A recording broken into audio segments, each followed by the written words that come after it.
Guys, তো এই ভিডিওটা বানানোর একটাই কারণ, পাম্মিজি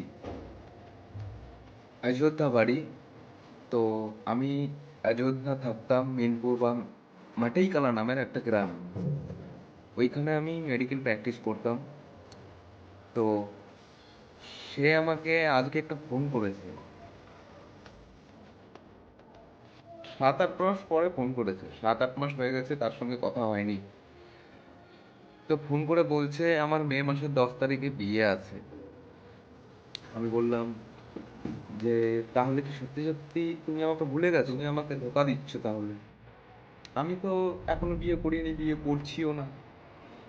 আর আমাদের এরকম কোনো সম্পর্ক কোনোদিনও হয়নি যে তুমি আমাকে বলেছো আমি তোমার সঙ্গে সম্পর্ক রাখবো না, আর আমিও কোনোদিনও ওকে বলিনি যে আমিও তোমার সঙ্গে সম্পর্ক রাখবো না।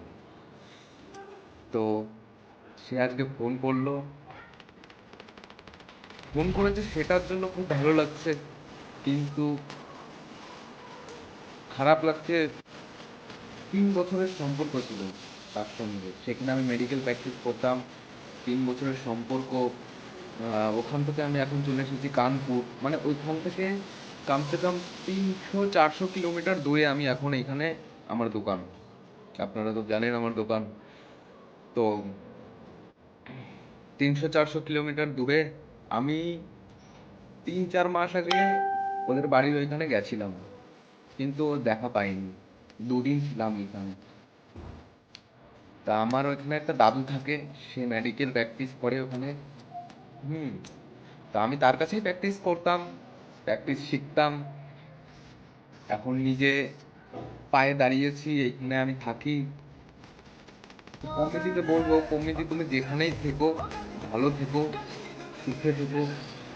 তোমার যার সঙ্গে বিয়ে হচ্ছে না সে যেন তোমায় ভালো রাখে, আমার সেই কামনা।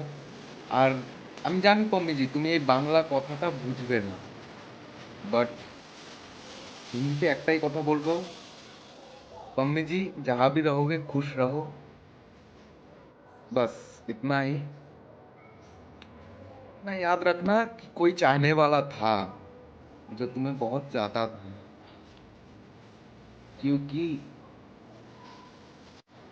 7 साल का रिलेशनशिप जब मेरा ब्रेकअप हुआ था, मैं पम्मी जी आपको बताया था कि मेरा 7 साल का रिलेशनशिप ब्रेकअप हो गया। ये सुनने के बाद कोई आया, कोई नहीं आया मेरे बगल में मेरा सपोर्ट करने के लिए, लेकिन ये पम्मी जी मेरा सपोर्ट किया था, मेरे बगल में खड़ा था, मुझे फिर से नया तरीके से चलने के लिए मजबूर किया था। थैंक यू पम्मी जी। तो बाय। आप जहाँ भी रहिएगा खुश रहिएगा, यही मेरा कामना है।